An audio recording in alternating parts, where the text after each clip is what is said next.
encore le sourire. C'est dans les Hautes-Alpes que les meilleurs raiders français et internationaux ont rendez-vous pour la 2e édition de Raid in France, qui reliera la Chapelle en Val-Gaudemar, au pied du massif des Écrins, à Fréjus dans le Var. 514 km à parcourir, plus de 16 000 mètres de dénivelé positif. Les raiders vont évoluer à pied, à VTT, en canoë, en parcours de corde et même à cheval. Ils devront embarquer tout le matériel nécessaire à la progression et devront s'orienter à l'aide de cartes, sans GPS, interdit sur cette épreuve. Le tout en autonomie quasi totale et quasi non-stop. Seuls 2 points d'assistance sont autorisés et le règlement stipule 11 heures de repos à prendre au minimum, dont 3 sur un des points d'assistance. C'est donc du véritable raid aventure. On peut parler même de raid expédition. Cette épreuve se dispute par équipe de 4 athlètes, comprenant au moins une féminine. Oui, c'est sûr qu'on s'aventure, c'est un peu l'expédition, mais après on se connaît bien, donc ça va être une aventure à partager et on va se serrer les coudes et on va prendre étape après étape. C'est la vraie aventure. Sur 6 jours, c'est une expédition. Ici, ce sera plutôt une façon un besoin de gérer la course.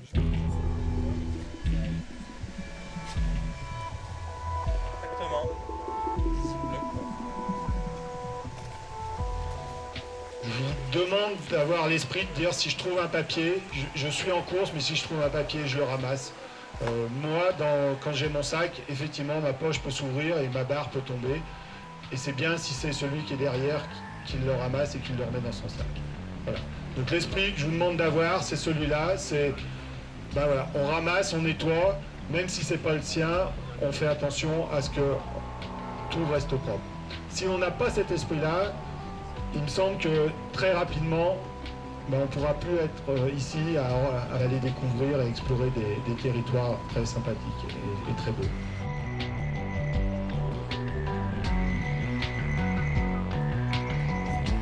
Il faut que je monte depuis ce côté-là.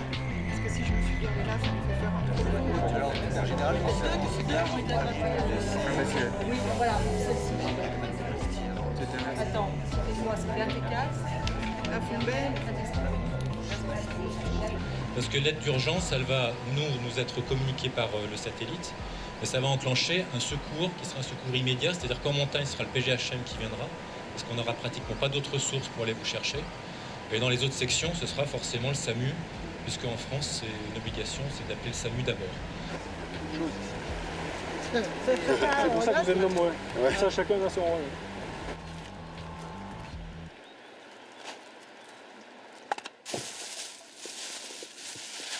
Donc il reste Audrey, savoir si on lui remplit sa poche à eau. Voilà. Parfait. Alors, je crois qu'elle l'a rempli, hein. On ne va pas le demander, hein. On l'a fait directement. Bon, ça m'étonnerait, mais ces 2 colonnes-là, c'est pour le repos obligatoire. Mais ça m'étonnerait qu'il veuille dormir maintenant.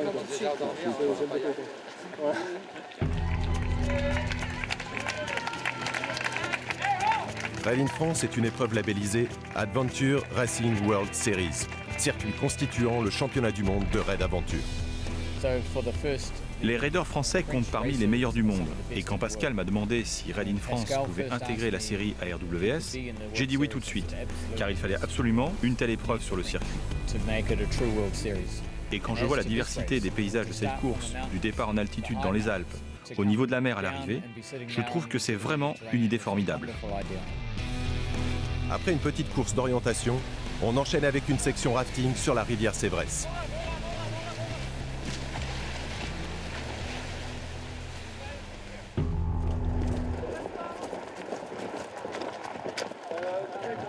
Regardez ce que j'ai mis dans mon sac. Regardez ce que papa il a mis dans son sac. Il a mis un paquet de bonbons.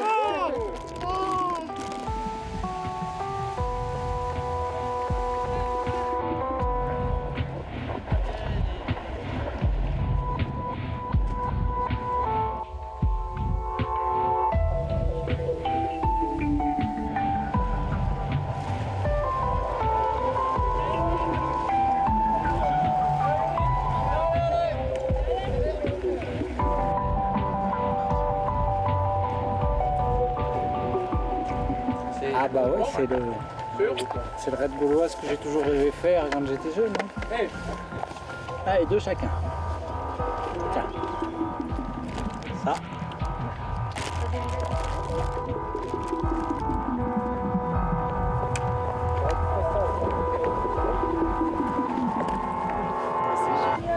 Je trouve que c'est super les gamins qui suivent.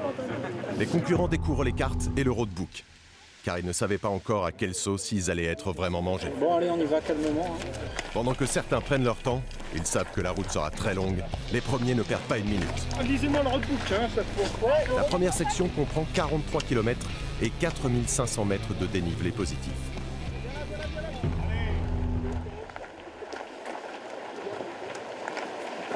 Donc tu as vu, roadbook. Là, ça c'est le carton de pointage.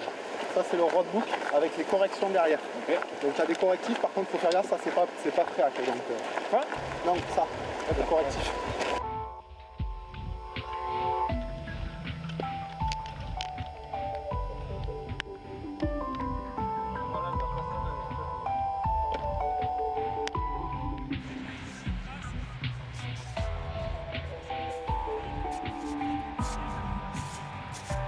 Mes qualifs, c'est guide de haute montagne, donc je travaille sur tout ce qui s'y rapporte. Là on est vraiment dans mon domaine puisqu'on est dans les écrins et sur de la montagne. Donc sécuriser les passages hors neige et puis ensuite aller sur les ateliers de corde qui auront lieu dans le Verdon, mais ça c'est pour plus tard, on sera plus au chaud ce jour-là. Allez, bonne chance. Raid in France, c'est le bébé de Pascal Bahuot, ancien finaliste olympique d'aviron, qui a très longtemps fréquenté les podiums de nombreux raids multisports, dont le fameux raid gauloise. Il a créé cette épreuve pour renouer avec l'esprit originel des raids aventure. Et il entend le faire avec une spécificité propre à Raid in France. Comme son nom l'indique, il s'agit de faire découvrir aux concurrents la richesse et la diversité du territoire français. Je pense d'abord une découverte. Voilà. Le dépassement de soi, il vient parce qu'il y a l'équipe, il y a tout ça, mais quand on part dans ce genre d'aventure, on vient découvrir des horizons un peu nouveaux et c'est effectivement quand on trace, et cette volonté, hein, c'est d'emmener à des endroits où on n'irait pas facilement. Très vite, quelques équipes se détachent en partant à l'assaut de la pente.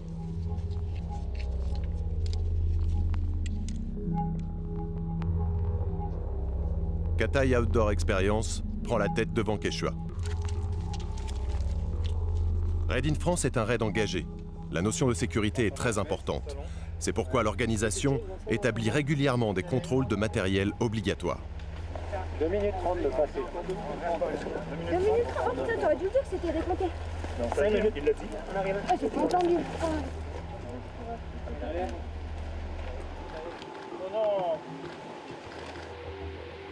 Derrière, certains ont chanté la première balise optionnelle.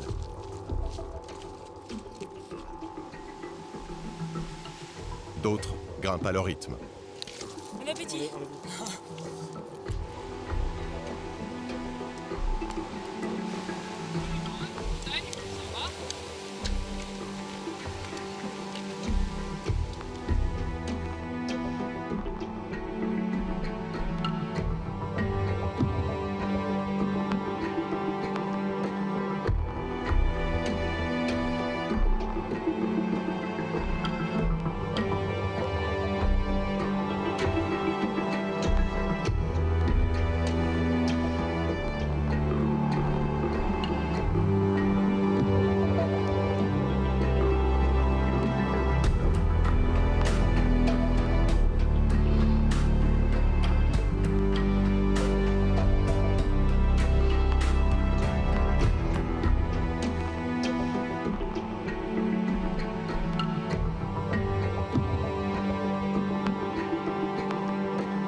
Belle arrêt tout à l'heure et puis une belle descente dans la neige, ça nous a permis de nous reposer.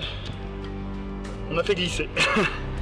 Sauvage les vallées, très beau, magnifique. pluie, pas trop de soleil.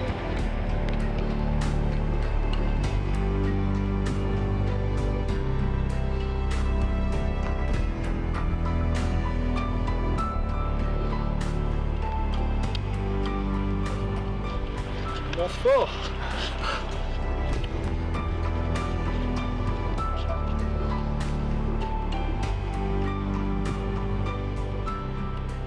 Ah bah là on se régale, hein. Bon, on laisse des plumes, ça on en est conscient, mais bon c'est chouette. Hein. C'est super paysage, donc un peu bouché là. Comment il dit, les renards ils font quoi? Ils font du... Les renards font au four. Voilà, les renards ils font au four.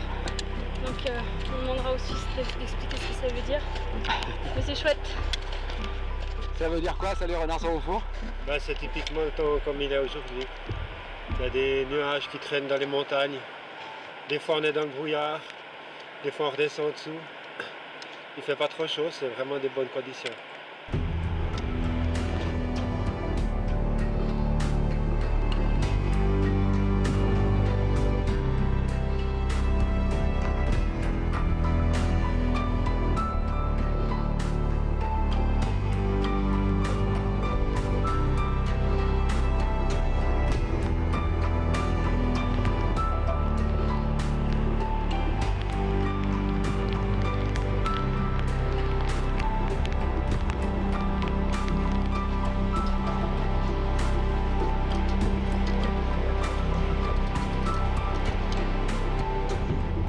Dans une telle épreuve, les équipes cheminent en orientation et doivent pointer des balises indiquées sur la carte, en passant par un certain nombre de points de contrôle obligatoires appelés CP.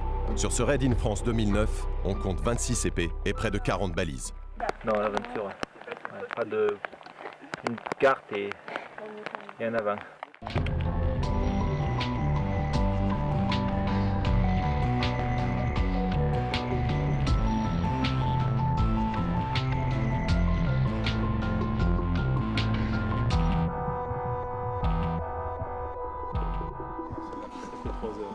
Donc alors on va se reconnecter. 14, mais alors, je te redis le numéro.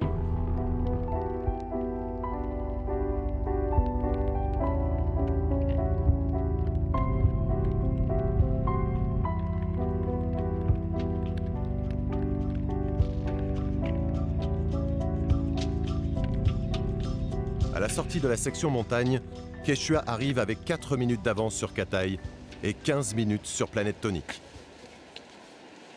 Déjà que je suis tombée dans une autre rivière avant la balise. Déchire l'enveloppe, mets de l'eau dedans, mange. Moi je l'ai mangé même pas cuit parce que... C'était dur, c'était glissant. On a fait beaucoup de la neige, plus qu'on pensait. Ouais, il y en a pour 10 heures, hein. C'est clair. Oui, mais c'est à bonne pression. Là, vous repartez dans combien de temps, là? Dans 2 heures. Moi, j'aurais bien dormi sous la voiture, en fait. Là. Je peux la lever encore. Hein. C'est vrai? Oui. Qu'est-ce qu'il y a? Il peut la lever. C'est vrai? Ouais, je peux la soulever encore. Faut pas les tenter comme ça. T'as regardé le parcours médité, là? Non, mais je sais qu'à 80 bandes, il y en a pour 10 heures, alors... Ouais, il y en a pour 10 heures, hein. C'est clair. Oui, mais c'est à bonne pression. Ça éviterait peut-être de s'arrêter dans le VTT pour dormir, parce qu'à mon avis, on va s'arrêter. Hein. Ah bon? Pourquoi? Bah, au moins 20 minutes.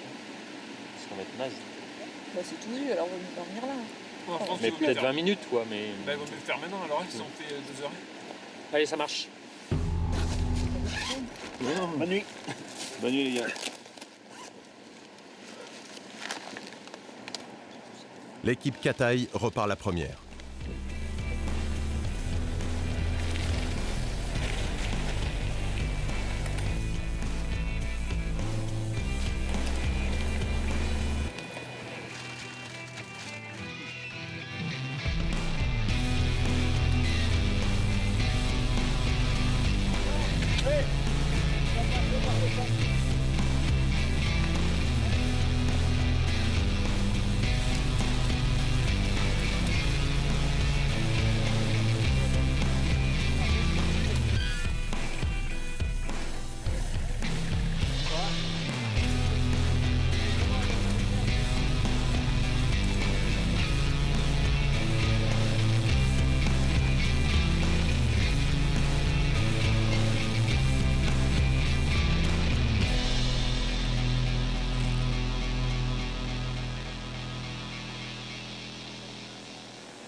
Pourquoi ils ont mis un panneau Rédine France On était vraiment au bord de la rivière, tu vois, le chemin il est à 1000 pas. Ah ouais. Le chemin il est beaucoup plus haut. Hein. Enfin, Le petit sentier. Ouais. Je fais du tout, j'étais au bord de la rivière.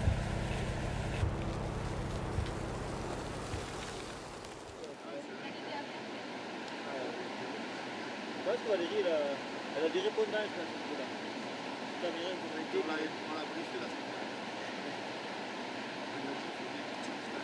Il est barré, c'est Pascal.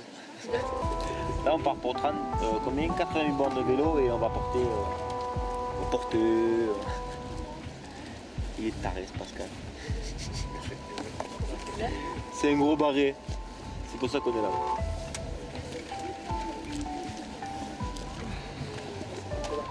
Bien. Jusqu'au moment où on a raté un cairn. Jusqu'au dernier col, c'était nickel. Et après, Après, c'est un peu parti en sucette, ouais.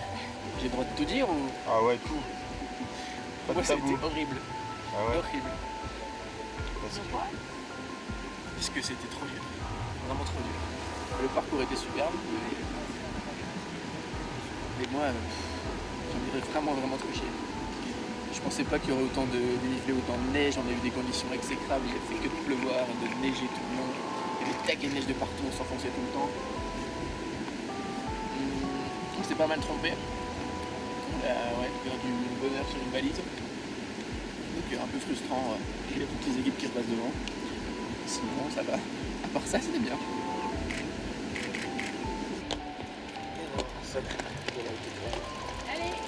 Allez, bon courage.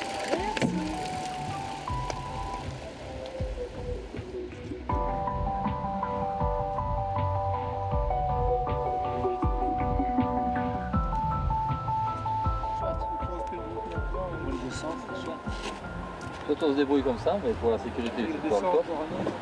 Oui, bonjour Pascal. Je t'appelle. Ça va, oui.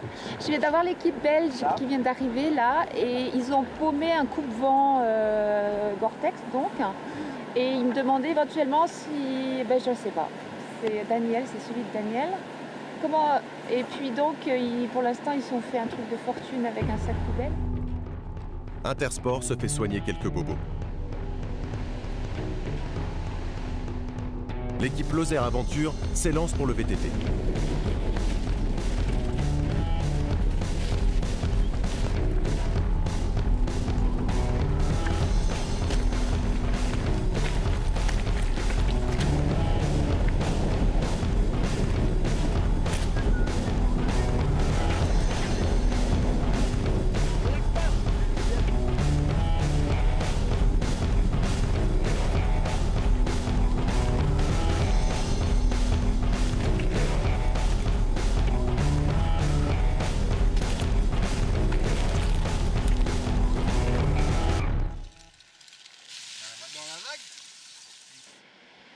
Loin devant, Quechua a posé les vélos et arrive bientôt au Riu Bourdou pour rejoindre la première assistance à Savines-le-Lac.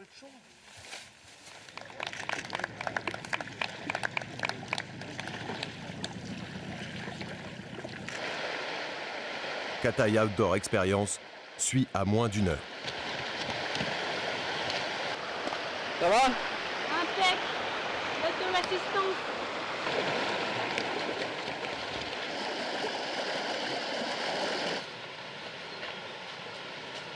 Ouais, c'est bon. Une bonne entente dans l'équipe.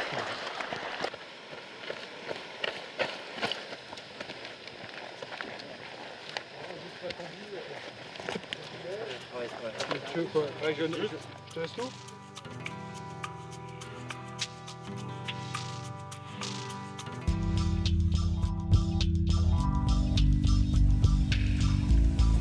Explorer ces merveilleux paysages et vivre en harmonie avec eux, quoi, et découvrir par différents moyens de locomotion Et puis vivre ça surtout entre amis, quoi. Voilà, à 4.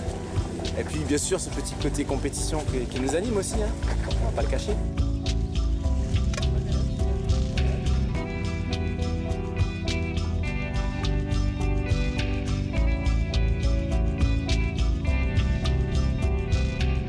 C'est maintenant l'heure des retrouvailles avec les assistances. Concentration et efficacité sont au rendez-vous. Les assistants qui savent faire, aux petits soins pour leurs coureurs, ont la pression. Ils doivent être rapides, précis, répondre à la moindre demande, tout en anticipant sur la préparation du matériel pour le départ suivant. On fait sécher le linge, on dort quelques heures. Pendant ce temps, le chrono, lui, tourne toujours.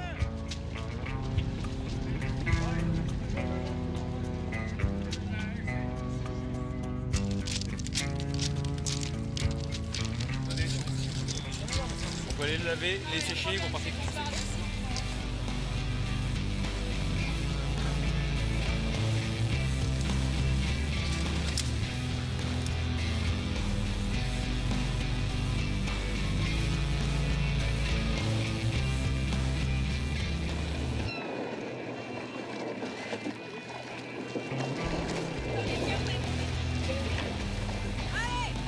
Quand les premières équipes repartent en canoë sur le lac de Serponçon pour une section de 16 km, beaucoup d'autres sont encore dans le VTT ou même dans le trek.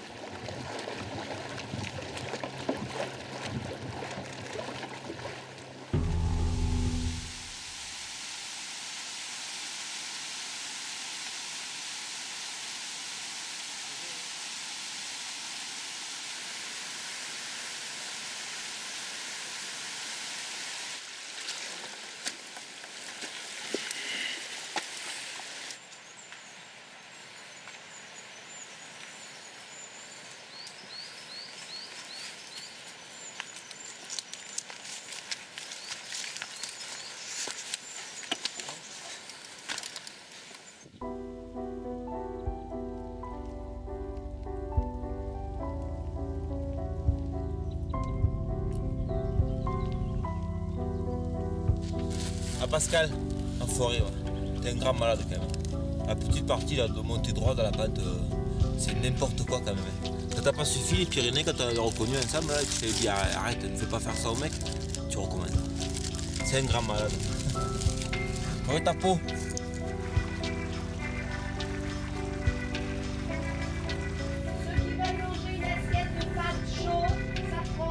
Qui c'est qui en veut une assiette pour les bières sont là-bas derrière, les bouteilles. Pas de recul de l'eau. Très bien. L'important c'est tout, tu vois. Voilà. Ils sont bien reposés, ils ont le sourire, ils sont heureux. Bon, on verra maintenant comment la suite va se passer, quoi. Ils ont toutes les billes maintenant à leurs mains pour être forts.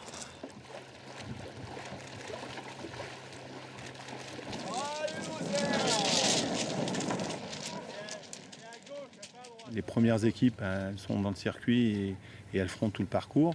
Et les derniers, là, qui sont encore dans la montagne qui est devant nous, ils ne feront pas tout le parcours.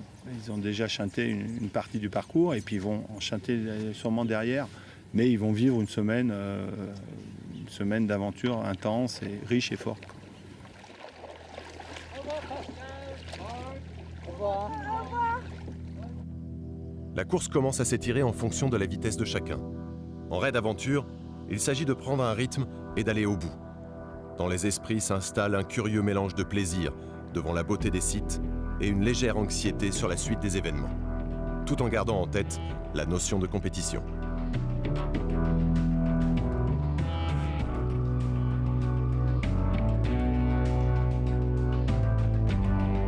Devant, c'est serré.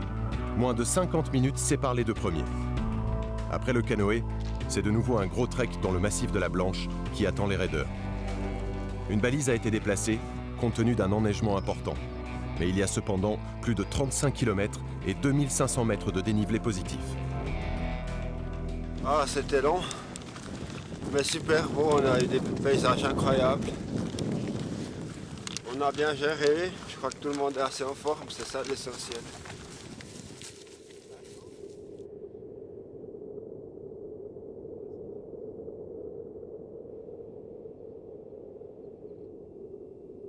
Nous sommes dans les Alpes de Haute-Provence. Il faut qu'on passe comme ça, là, et puis... La montagne change. Les équipes découvrent les premières terres noires.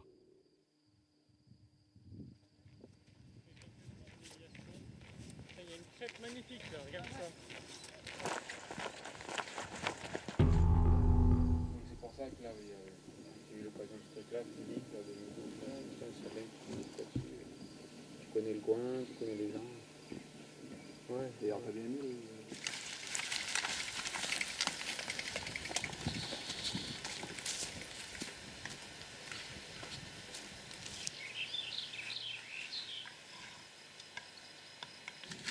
Aïe aïe aïe aïe aïe aïe aïe aïe aïe aïe aïe.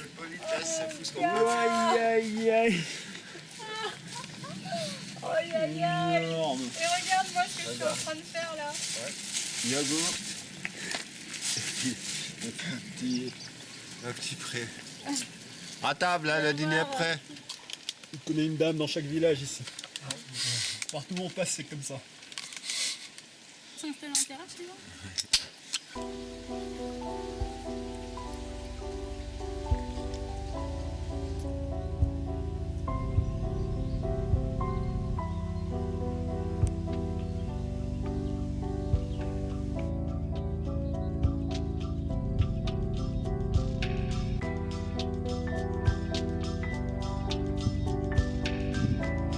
Là, on est parti pour une étape de 120 km de VTT.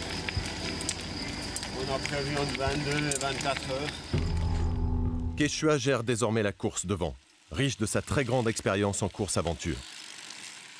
Kataï suit à 40 minutes. Le début de cette section VTT est piégeux, notamment un passage de col délicat où il faut savoir suivre scrupuleusement le roadbook tout en l'interprétant.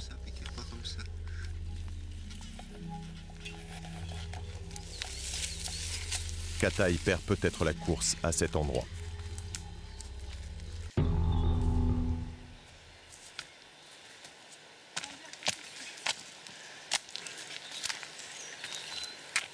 Merci Rallye France, merci Pascal. Ah, voilà, on est servi. Ça va, nous on est 2 jours, j'ose pas imaginer ceux qui seront de nuit.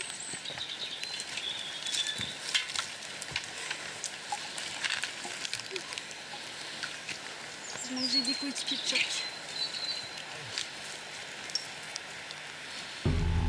Voilà, j'espère que cette fois c'est... On est au bout et c'était une section de portage qui était extrêmement difficile. Heureusement, il y a des bons becs.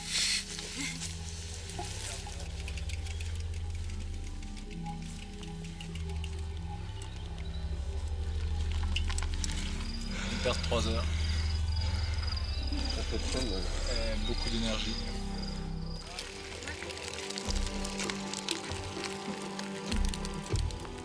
Au-dessus du canal désaffecté. Cairn et portage, 500 mètres environ.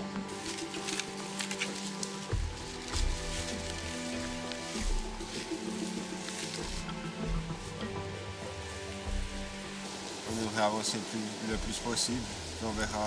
On verra de la deuxième partie de la nuit dans quel état on est, puis probablement qu'on fera une pause de 2 heures. La route de Kataï se poursuit de nuit, pendant que Quechua arrive au CP13 et décide de s'accorder 3 heures de repos. Ben, c'est une belle bambée en vélo, hein. Ça fait... Mais au moins c'est roulant aujourd'hui, c'est bien. Quechua n'est pas tombé dans ce piège et prend ici un avantage psychologique important. Là, on arrête 3 heures ici. Puis après ça, on va avoir tout grillé notre capital sommeil. Il est mieux de faire attention au cheval parce que ça fait trop... À force de manger des trucs comme ça se peut qu'on le bouffe.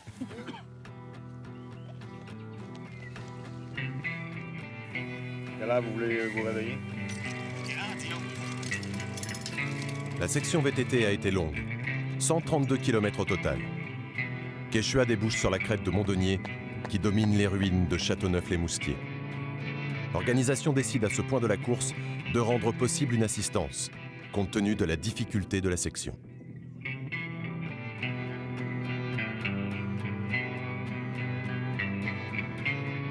C'est maintenant l'heure d'un autre type de progression qui attend les concurrents. Redouté par certains, attendu avec impatience par d'autres. Les cordes. Les réjouissances commencent par un peu de canyoning.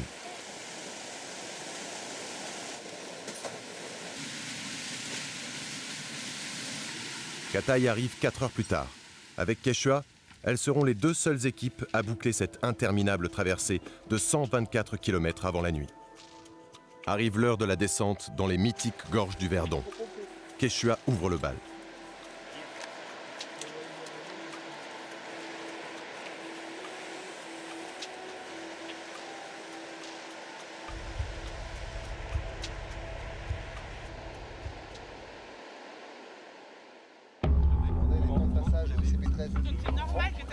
On a appelé le PC course pour les avoir. Ils en ont pas, en fait c'était juste des toquis pour couvrir les gorges. Bravo.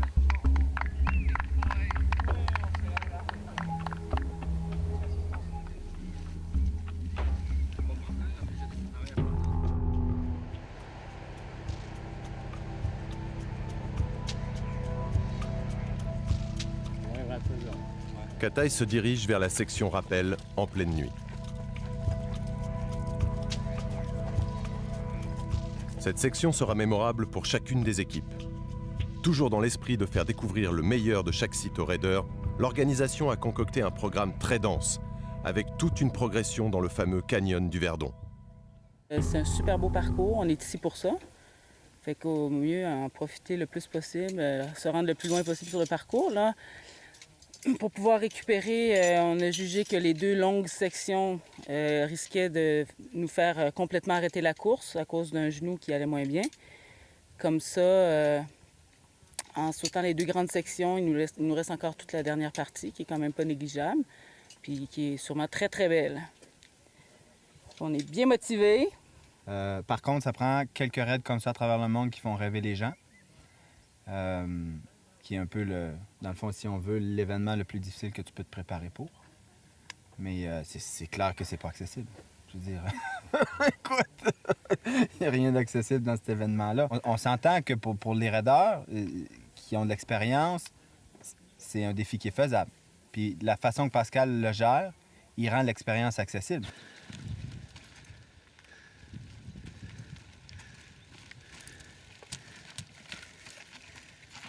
Hello.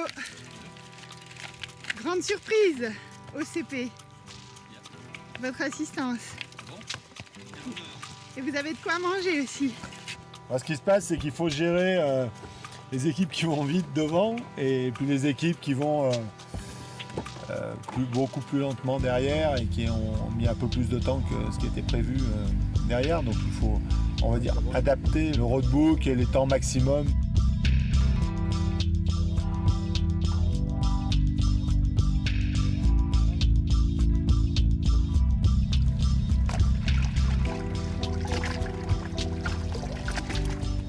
Ouais, l'esprit, c'est qu'on est tous là dans la nature, puis savoir un peu se débrouiller, c'est sympa. Et c'est la participation, c'est bien. Moi, les 2 me vont. Le Verdon, ça va être mythique, et le cheval, j'ai tout fait pour en faire, j'en ai jamais fait en raid. Donc les 2 me vont. De quoi? Moi, je pense physiquement, aussi, les cordes, ça va nous entamer. Oui, ça va nous entamer, mais ça va être... Moi, je fais le Verdon aussi, parce que... De faire le trek plus corde. Le paysage. Plus corde, ouais. 50-50. Bon, on enlève tout ça, on prend 5 minutes, on réfléchit, on mange un coup.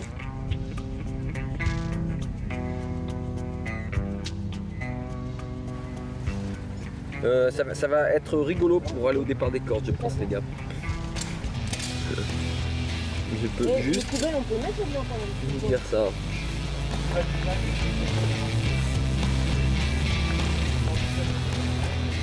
Alors là, on attaque la section de trek plus corde. Après, il nous reste une section de canoë. On arrive à l'assistance 2, la 2e assistance de la semaine. Et ensuite, il nous reste une grosse partie avant l'arrivée. Donc, il y avait cheval, canoë, il nous reste d'autres VTT et encore du canoë. Et après, avec un peu de chance, on valide l'arrivée. La mer, la plage, le maillot de bain, terminé. Le Verdon, c'est vraiment le paradis de l'escalade, des sports d'eau vive et de la randonnée.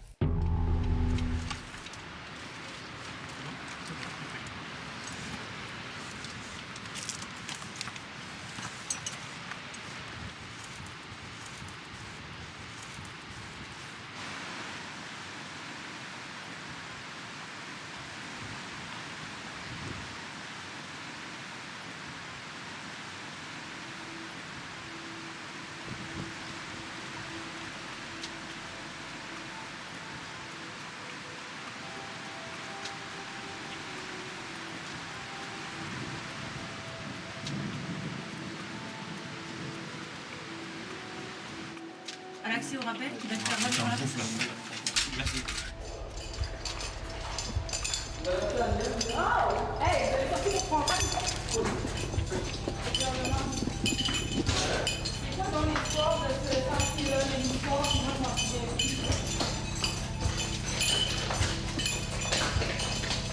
Et je vais vous raconter une vieille légende d'une madame. Non, c'est madame Inoué qui m'a raconté. Attends, je vais savoir,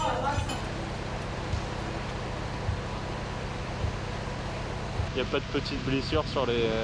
Non, même pas dans le coup. J'entends pas parler d'un coup. Surtout les CP que j'étais, ils n'ont jamais eu tout. Après être descendus au cœur du canyon en rappel, les équipes cheminent le long de la rivière, sur les fameux sentiers Blanc-Martel et de l'Imbu.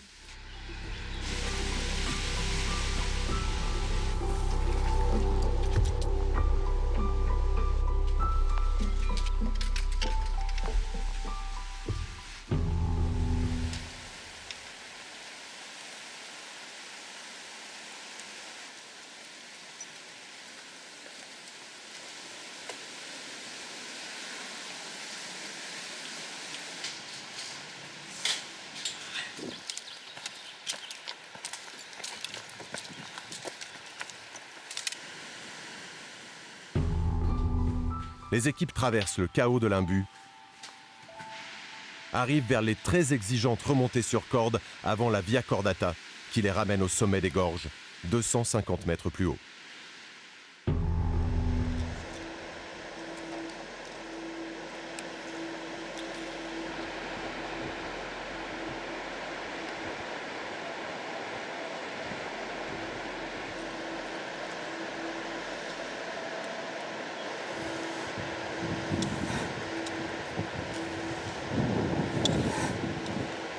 C'est une épreuve un peu plus physique avec la remontée de corde fixe pour sortir des gorges parce qu'après ça devient un peu de l'eau. Et donc là au bout du sentier ils ont 60 mètres à remonter sur corde. Donc 50 mètres plein vide jusqu'où je suis, vraiment en fil d'araignée, puis après un peu contre paroi pour sortir. Et après ils suivront un peu les vires des chamois pour ressortir, trouver une Via Corda un peu plus loin. Et puis après ils enchaîneront sur un beau sentier et d'autres rappels pour rejoindre le Verdon.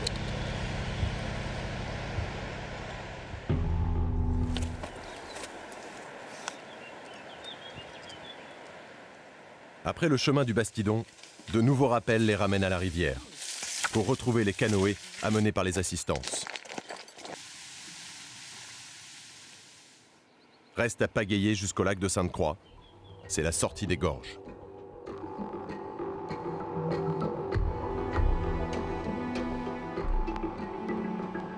Le deuxième camp de base assistance se situe à Bauduène, au bout du lac.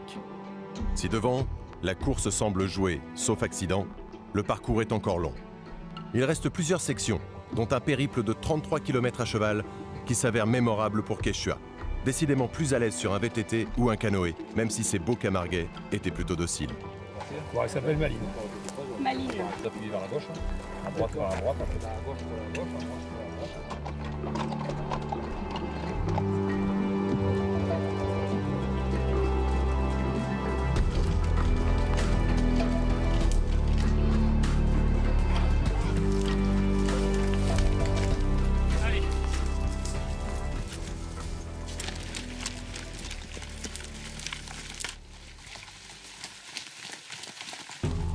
Il y a des gagnants, il y a quoi? Ouais, il y a des gagnants. Il y a un peu de sous à gagner pour les premiers. Ah ouais, c'est-à-dire Pour le premier, en fait, ça, ils vont gagner moins que ce que ça leur coûte. Mais ça coûte à qui? Ça coûte à ceux qui participent ou ça c'est quoi qui c'est qui paye? Ça dépend, il y en a qui payent. Non, ils payent assez cher l'inscription. 3 000 €. Après c'est quoi? Pour l'équipe, hein? Oui, pour l'équipe. 3 000 € pour l'équipe. Quoi. Il y a des sponsors après derrière. Certains ont des sponsors, ils arrivent à se les payer. Et d'autres payent de leur poche parce qu'ils prennent une semaine de vacances.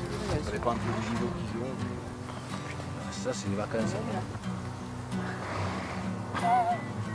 Ça m'aide. Dingue, ça.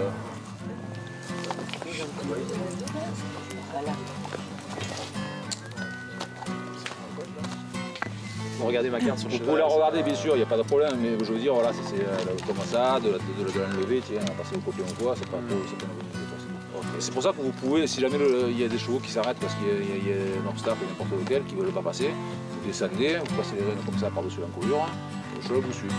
Et là, vous pouvez passer l'obstacle que vous voulez.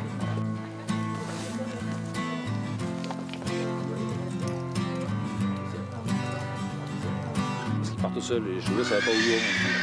Donc en fait, chez nous, le cheval, bon, il y a un problème, il va rentrer à la maison, il sait où il va. Quoi. Ici, il ne sait pas où il va. Donc il faut quand même les diriger. Voilà. C'est pas des mobilettes, on va dire, voilà, c'est pas pareil. Mais bon, normalement, il ne devrait pas y avoir de problème. La sangle a cassé. Vous tombez? Ouais. Hein?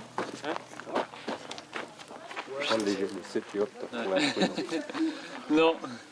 Les cavaliers, ils n'ont pas trop envie de leur dévisser la tête aux chevaux. Ils sont plutôt concentrés sur le fait de rester dessus que d'accélérer le mouvement. Donc ça se passe bien, plutôt bien pour les chevaux. Et puis le plus dur pour eux, c'est à la dénivelée parce que la Camargue, c'est un pays plat. Non, mais tu sais, il faut toujours qu'il y ait un dominant, un dominé. Donc il va se servir avant, et puis après l'autre, il a le droit d'y retourner. Voilà. Au fur et à mesure, on lit bien le roadbook pour rien rater. Après une rapide section VTT de 20 km, histoire de changer de monture, les coureurs arrivent au départ de la dernière section canoë. Près de 85 km de descente sur l'Argence, jolie petite rivière qui serpente jusqu'à la mer.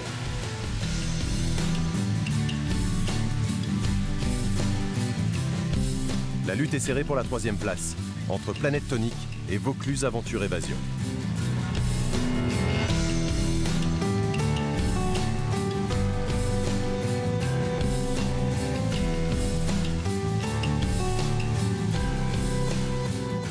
Après plusieurs péripéties, c'est finalement Planète Tonique qui montera sur le podium. Oui, il travaille beaucoup l'assistance. Il travaille beaucoup et il y a du plaisir, mais... Pas beaucoup. Non, il y a... L'endroit, c'est merveilleux. L'endroit, c'est beau, et alors c'est bon aussi pour l'assistance. Aux 2 tiers de la section canoë, on arrive sur une course orientation dans les rochers de Roquebrune. Les assistances transfèrent les canoës que les équipes récupéreront après cette CO pour rejoindre l'arrivée à Fréjus. Première assistance, c'est chaud. Et la deuxième fera mieux. Je referai. C'est sympa. Bonne ambiance. L'organisation elle est bonne. C'est un très bon raid.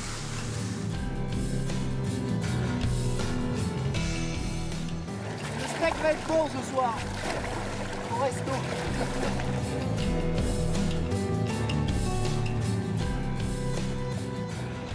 C'est sûr que c'est dur, c'est très très dur, mais c'est... Après ça, tout le monde me dit « Qu'est-ce que tu as fait cette semaine? » Wow! J'en ai fait.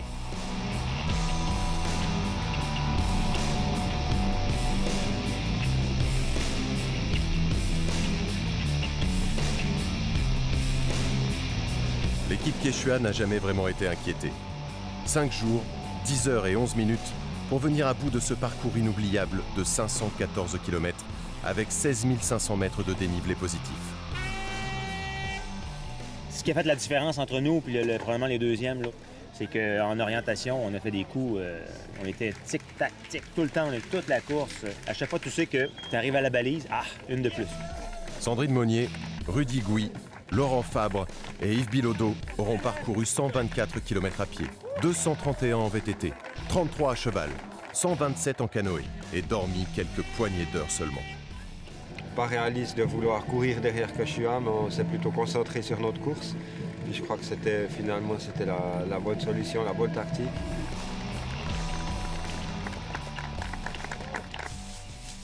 Pendant ce temps, au rocher de Roquebrune, la course continue. Là c'est le col, là c'est la limite de végétation. Là une petite CO cette nuit, on monte dans le canoë puis on trace à l'arrivée.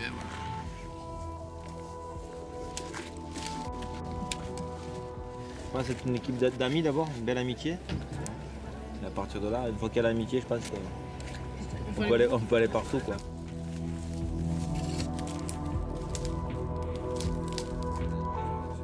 On va loin personnellement, mais on va loin aussi sportivement, on va loin psychologiquement, physiquement.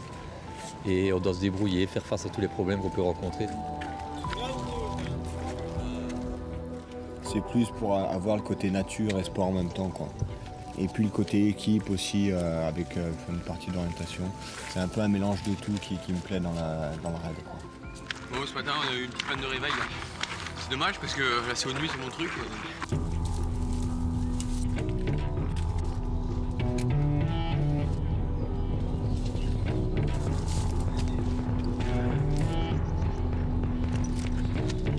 On est ravis d'être arrivés jusque-là.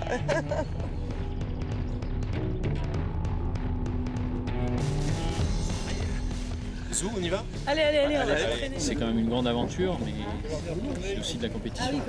On y pense en permanence. Je pense que chaque minute perdue à manger ou autre chose, on se dit que voilà, c'est une minute qu'il faut rattraper après. Donc, Un grand merci à tous les bénévoles et merci aussi à l'organisateur qui a fait ça possible que toutes les équipes soient au même pied d'égalité, même les équipes comme nous un petit peu plus lentes.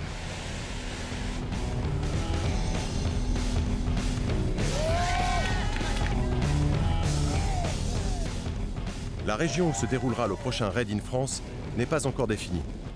Mais l'avenir de ce raid aventure se profile sous un ciel radieux. Il est fortement question qu'il soit désigné comme finale des championnats du monde en 2012.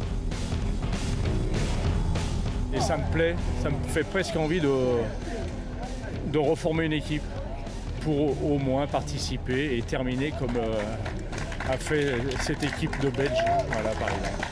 Il y avait tout ce qu'il fallait, il y avait de l'engagement, il y avait de la longueur, il y avait de sommeil. Donc on retrouve vraiment l'esprit des raids gauloises comme on les aimait. Bon, on est moins dans le raid quand même, mais c'est aussi une aventure pour nous, quoi. Puis en plus, trouver 4 personnes pour s'entendre pendant tout ce temps, à pas se taper dessus, waouh! Première vague, j'ai eu peur qu'il se retourne sur nous. Alors je me suis déporté, mais en me déportant, je n'étais plus face à la mer. Et qu'est-ce qui s'est passé? Hop, on s'est chaviré. Avec les journées de la semaine où on n'a pas tellement dormi, on s'est endormi dans le bateau à la fin, donc ça nous a permis de nous réveiller. Moi je suis guide haute montagne et quand je faisais des grandes voies engagées par exemple, je ressentais la même émotion, cette émotion qui donne les larmes, je retrouve un peu ça. Je pense que c'est d'abord une expérience humaine et puis aussi et surtout une expérience à vivre en plein air, en nature, dans des cadres qui sont superbes. Et c'est ça qui fait que tout le monde peut trouver le plaisir à n'importe quel niveau, quoi. Surtout le raid, on s'était dit allez, on va prendre un peu d'argent avec nous, on trouvera bien un magasin. Je crois qu'on a vu une boulangerie, elle était fermée jusqu'au 15 juin, donc voilà, c'est tout ce qu'on a vu comme endroit civilisé. Il a vraiment tenu son parcours en dehors des villes, des villages. On a vu beaucoup de chèvres, on a vu des vaches, on a vu quelques personnes, mais très peu. Je suis un site, j'ai 3 enfants, il faut gérer la vie de famille, il faut gérer le boulot, il faut gérer tout ça. Mais j'ai l'impression que c'est des moments que je prends pour moi pour faire ce genre d'activité qui... Je sais pas, c'est pas que c'est pas explicable, mais on est dans un autre monde. J'ai l'impression d'avoir une deuxième vie quand je fais ça. On essaye de les mettre en autonomie, on essaye de leur proposer ce qui est vraiment un parcours intéressant, diversifié, mais voilà, ils vont aller dans des endroits où il faut s'assurer, il faut être autonome, il faut savoir si les conditions se dégradent, s'abriter, enfin tout ça, et il y a une angoisse. Et donc voilà, Il me reste encore, allez, on va dire 10 minutes. Et dans 10 minutes, cette angoisse sera levée parce qu'ils auront franchi la ligne d'arrivée et puis on aura ramené tout le monde à bon port. Il y a un noyau qui s'est formé et on veut l'aider, on veut que cette aventure persiste et existe longtemps.